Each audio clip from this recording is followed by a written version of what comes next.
Cement space ऐसा है जो मेरे नज़र में आया है एंड ऑफ कोर्स स्टॉक्स जैसे कि एसीसी हुए, यहाँ पे थोड़ी सी सेलिंग प्रेशर भी आ रही है।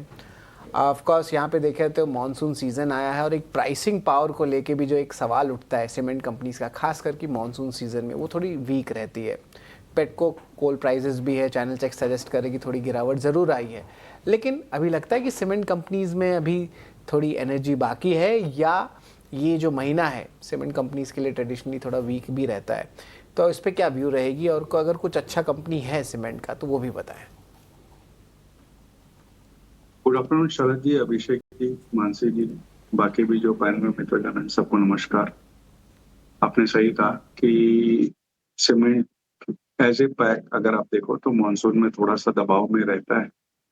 क्योंकि जैसा हम सब जानते हैं मानसून की वजह से कंस्ट्रक्शन एक्टिविटीज थोड़ी सी धीमी हो जाती है, ऑफटेक धीमा हो जाता है। इस वजह से ये मान के चलते हैं कि इस तिमाही के नतीजे में दबाव रहेगा। लेकिन थोड़ा सा नजरिया को बड़ा करें, 3-4 क्वार्टर्स को लें, तो मुझे लगता है कि बहुत ही एक्साइटिंग पैक है। क्योंकि एक तो आप देखो इंफ्रास्ट्रक्चर पे जो जोर है सरकार का, फिर वो चाहे रेलवे इंफ्रास्ट्रक्चर हो या अदर इंफ्रास्ट्रक्चर हो, सारे पे अच्छी खासी बढ़त बनी हुई है। वहां पर अच्छे खासे काम चल रहे हैं। दूसरे प्राइवेट केपेक्स भी धीमे धीमे आगे बढ़ रहा है। रियल एस्टेट में बहुत ज्यादा एक्साइटमेंट बनी हुई है। कुछ प्रोजेक्ट्स डीएलएफ वगैरह के हमने देखे कि प्रीमियम प्रोजेक्ट्स हाथों हाथ बिक रहे हैं।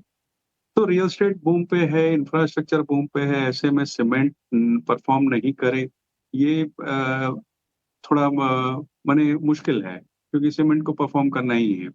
अब ये मानसून का महीना दिक्कत की बात है, सही है, लेकिन यहाँ पे जो गिरावट आती है लंबी अवधि के निवेशकों को एक खरीदारी का मौका देती है। क्योंकि आगे जाके नंबर्स अच्छे आएंगे, प्राइसिंग पावर आगे जाके बेहतर होगा, और जो कॉस्ट के फैक्टर है, चाहे वो कोक के प्राइसेस हो या दूसरे हो, वहां भी थोड़ा सा रुझान नरमी का ही देखा गया है। तो ऑल इन ऑल कहा जाए तो मुझे लगता है कि सीमेंट एज ए पैक मध्यम से लंबी अवधि के लिए एक अच्छी अपॉर्चुनिटी है। लार्ज कैप की बात की जाए तो मैं समझता हूँ अल्ट्राटेक के साथ ही जाना चाहिए। कैपेसिटी में सबसे बड़ी है, जिस तरीके के एक्सपेंशन प्लान है कंपनी के, और ऑफटेक्स वगैरह हैं, इवन जो डीलर नेटवर्क इनका है वो काबिल तारीफ है। इन सब चीजों के मद्देनजर मुझे लगता है ये स्टॉक कम से कम आपको 10 से 12% की रिटर्न आने वाले 2-3 क्वार्टर में दे सकता है। मिड कैप की बात की जाए तो हमारी यहाँ पे 2-3 पसंद है। पहला तो बिरला कॉर्प का रहेगा, जहाँ बहुत अच्छे नंबर्स की उम्मीद की जा रही है। उनका भी एक्सपेंशन पूरा हो गया है और खपत अच्छी बनी हुई है। दूसरे अगर बात की जाए तो मुझे लगता है मंगलम सीमेंट एक कंपनी है जहाँ पे ध्यान देना चाहिए। ऐसे 2-3 कंपनियां हैं जहाँ पर हम बुलिश हैं सीमेंट पैक। अच्छा प्रदर्शन दिखा रहा है बाजार में, जहां हम देख रहे हैं काफी वॉलेटाइल मूव्स हैं। कुछ तमाम बैंक्स एंड फाइनेंशियल्स ही हैं जो कि मार्केट को इस वक्त संभालने का काम उम्दा तरीके से कर रहे हैं। आपकी राय क्या होगी? देखिए, हम बहुत बुलिश हैं। हमने पहले भी आपके साथ जो भी चर्चाएं हुई है उसमें कई बार कहा है कि पीएसयू बैंकिंग स्पेस बहुत लुक्रेटिव लग रहा है। कारण है कि एक तो प्राइस अभी की बैलेंस शीट्स क्लीन हो गई हैं, जो भी दिक्कतें एनपीए वगैरह को लेके थी वो खत्म हो चुकी है। दूसरे अगर आप देखो तो क्रेडिट ऑफ्टोक का बढ़ना अब जस्ट मैच वक्त की बात है।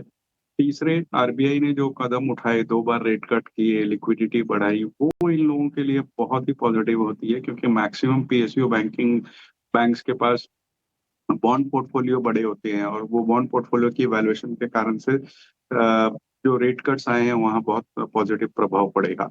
अब इसमें कोई पर्टिकुलर बैंक को चुनना हो तो मैं समझता हूँ लार्ज कैप में स्टेट बैंक का ही एक बड़ा नाम उभर कर आता है, क्योंकि लगातार अच्छा प्रदर्शन किया है। भारत की सबसे बड़ी पब्लिक सेक्टर बैंक कही जा सकती है और सारे पायदान पे खरी उतरती है। लेकिन अगर मिड कैप या स्मॉल कैप की बात की जाए तो मैं समझता हूँ नजर रखनी चाहिए बैंक ऑफ महाराष्ट्र पे। अगर आप देखो तो पिछले 3-4 क्वार्टर से लगातार अच्छा प्रदर्शन किया है। फिर वो चाहे एडवांसेस का हो, डिपॉजिट्स का हो, एनआईएम्स का हो, एसेट क्वालिटी का हो, सारे पायदान पर खरी उतरती है।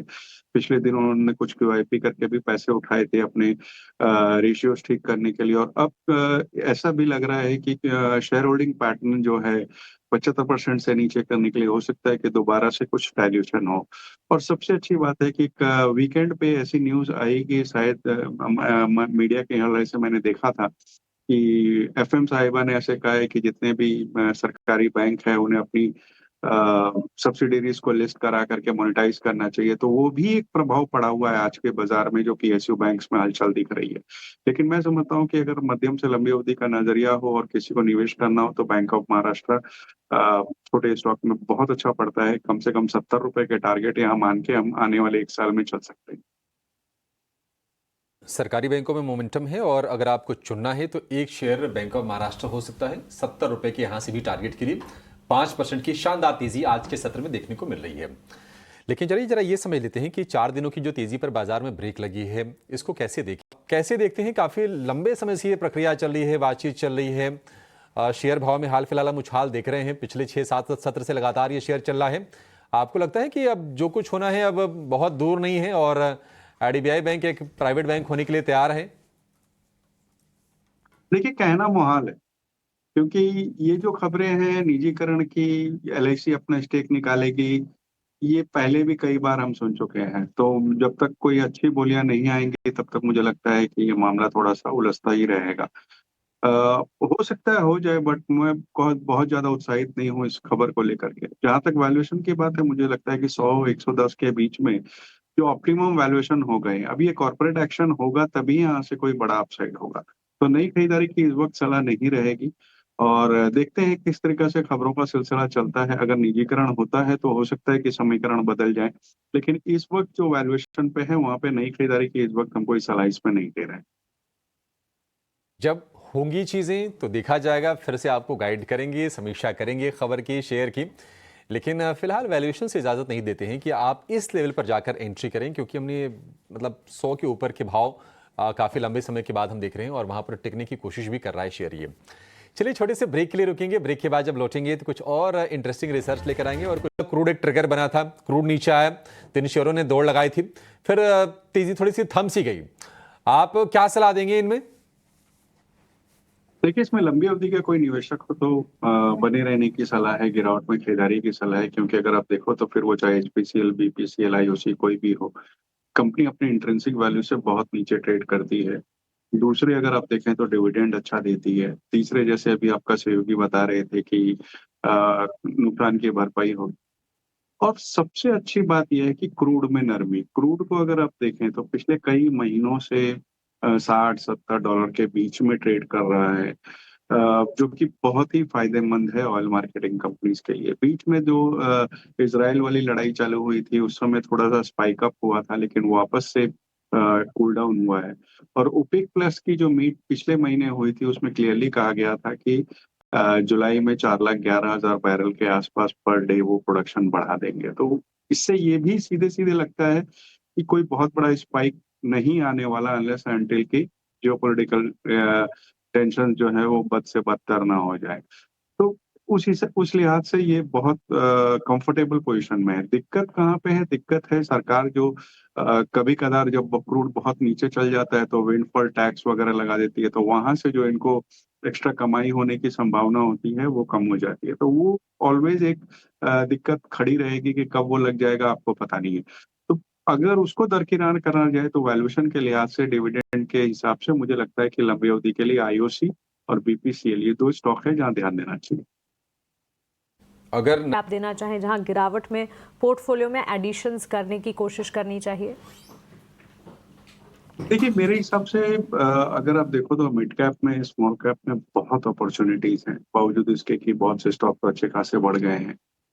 कुछ एक स्टॉक्स की बात की जाए तो सबसे पहले तो LIC के साथ ही जाना चाहूंगा। LIC ने अगर आप देखें तो IPO के बाद कुछ खास करके नहीं दिया, बावजूद इसके कि देश की सबसे बड़ी लाइफ इंश्योरेंस कंपनी है, करीब 60% से ऊपर का इनका मार्केट शेयर है।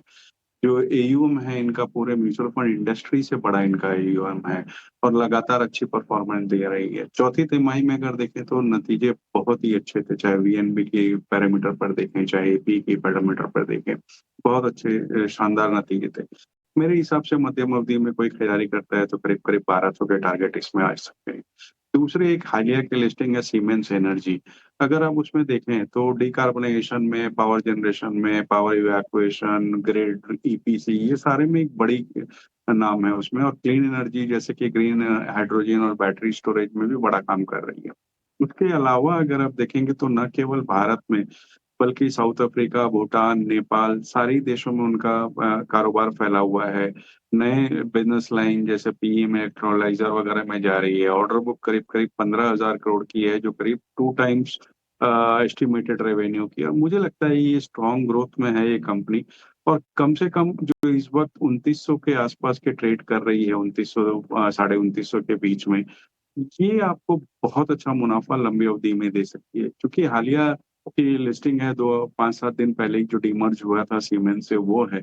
तो मुझे लगता है कि यहाँ पर एक थोड़ा लॉन्ग टर्म का व्यू लिया जा सकता है। बिल्कुल, यहाँ पे ऑफ कोर्स लॉन्ग टर्म का व्यू से शेयर में बेहतरीन उछाल, लेकिन अब आधे ही गेंस बाकी रह गए इसमें। देखिए अभिषेक जी, मुझे लगता है कि ये गेन्स भी जिनके पास आ रहे हैं उन्हें एक बार मुनाफ़ा वसूली कर लेनी चाहिए।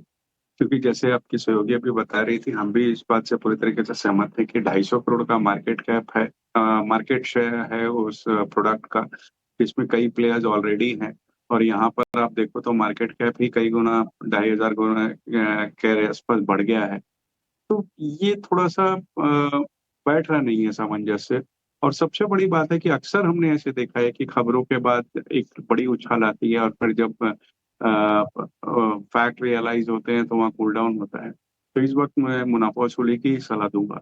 रेदर अगर कहा जाए तो फ़ार्मा में इससे बेहतर प्लेस और भी उपलब्ध है। ख़ास कैंसर की, ऑन्कोलॉजी की बात की जाए तो मैं समझता हूँ नाटको एक ज़्यादा बेहतर प्ले है, या इवन आप बायोकॉन को देख सकते हैं। सीडीएमओ में देखें तो लॉरस एक बहुत अच्छा प्ले साबित हो सकता है। तो ऐसे कुछ एक बेहतर प्ले स्टॉक में इस पे स्पेस में है जहाँ नज़र रखी जा सकती है। ठीक है, कुछ नाम बताए हैं आपके लिए राजेश जी ने, आप उन पर नज़र रखिए। चलिए, फार्मा